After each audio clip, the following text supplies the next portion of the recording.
Nikolaus August Otto nasceu em 1832 em Holthausen, Alemanha. Deixou a escola aos 16 anos e mudou-se para Colônia. Iniciando a sua carreira como vendedor de alimentos em Colônia, Otto se tornou obcecado com o surgimento da tecnologia naqueles dias. Gás e vapor. Após ver o motor a gás de carvão desenvolvido pelo francês Jean-Joseph Etienne Lenoir em 1859, Otto começou suas experiências com os motores de combustão interna. Em 1864 ele abriu sua empresa perto de Colônia com o industrial alemão Eugen Lehn e produziu seu primeiro motor em 1867. Este primeiro motor era um motor de 2 tempos desenvolvido a partir do motor de Lenoir. Depois de 5 anos desenvolvendo o projeto, Otto finalmente ganhou uma medalha de ouro por seu motor de gás atmosférico na Exposição de Paris de 1867.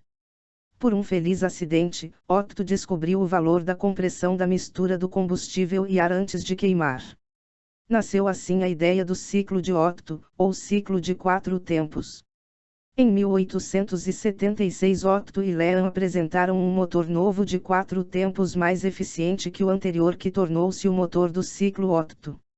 Otto patenteou seu ciclo Otto em 1877 e fundou uma empresa que, em poucos anos, vendeu mais de 35.000 motores. No entanto, em 1886, os competidores invalidaram a patente de Otto mostrando que suas ideias haviam sido propostas anteriormente num artigo obscuro do engenheiro francês Alphonse Eugène Budde-Roche. Em 1890, Wilhelm Maybach e Gottlieb Daimler, 2 engenheiros da empresa de Otto, abriram uma outra empresa para produzir automóveis com motores de ciclo Otto. O primeiro automóvel Mercedes foi produzido em 1891. Otto faleceu em 26 de janeiro de 1891, aos 58 anos, em Colônia, Alemanha. Otto e o alemão Eugen Lehn construíram o primeiro motor a gás de 4 tempos de sucesso e obtiveram em 1876 as patentes nos Estados Unidos dos motores de 2 tempos e de 4 tempos. Funcionamento do motor. Movido tanto a gasolina quanto a álcool, o motor é dividido basicamente em um ciclo de 4 tempos. Admissão. Compressão. Explosão/expansão. Descarga/exaustão. História do motor a combustão interna do ciclo de Otto. O sistema motor propulsor de uma máquina é o responsável por produzir força motriz suficiente para gerar movimento. No automóvel isto não é diferente, pois o conjunto de peças que dão forma ao motor são as responsáveis por gerar, através de um movimento retilíneo, uma resultante de movimento rotativo. Depois da sua criação, o motor de combustão interna criado por Nikolaus August Otto atravessaria os séculos impulsionando as formas de tração mecânica.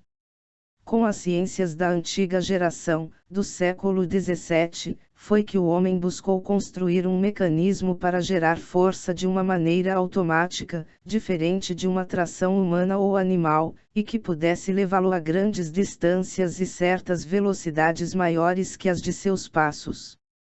Construção do motor. Foi no ano de 1860 que a ideia de construir uma máquina que utilizasse o benzeno como combustível pode ser, 6 anos mais tarde em 1866, concretizada por um comerciante e interessado em ciências das mais diversas, Otto. De nacionalidade alemã nascido em Holthausen an der Heide, Otto teve contato na época com outros inventores e cientistas que ao mesmo tempo e até antes de Otto já trabalhavam em projetos semelhantes, pois na época, o motor a vapor já estava bem difundido entre eles. Inclusive com certa frequência já se via algumas embarcações nos rios e algumas locomotivas movidas pela pressão do vapor cruzando o território europeu e americano.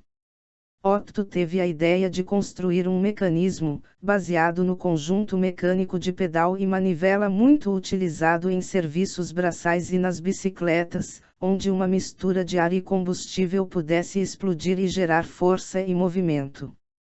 Esse mecanismo foi projetado e construído para trabalhar em um ciclo de 4 tempos, daí o nome no motor que ficou conhecido como motor de combustão interna ciclo Otto.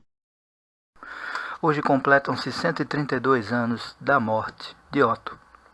Apesar de tanto tempo, a tecnologia desenvolvida por ele é utilizada até hoje nos veículos de combustão interna em todo o mundo. Hoje a sua tecnologia impulsiona de barcos a aviões, e todos eles ainda são atuais. Agradecemos desde já a inventividade e revolução de Otto.